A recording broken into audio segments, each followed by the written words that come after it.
transfer ito nunang machine dito ay ginagamit ng 7 days a week na may total na 171 meters. Ito ang aming printer head, cutting, head clean,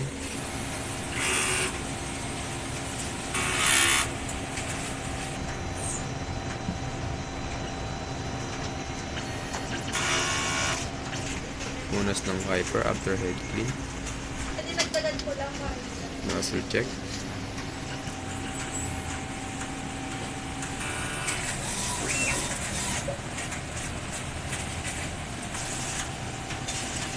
ang ink system namin ay tama lang. Ito naman ang ABR at ang ground wire. Ito naman ang aming use at unused. Kompleto naman kami sa CMYK media powder at solution. Ito naman ang aming daily output.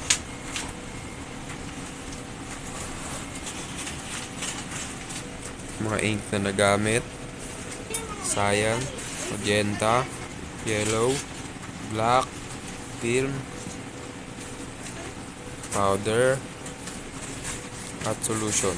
Ito naman ang aming printer daily checklist. Yun lamang, salamat.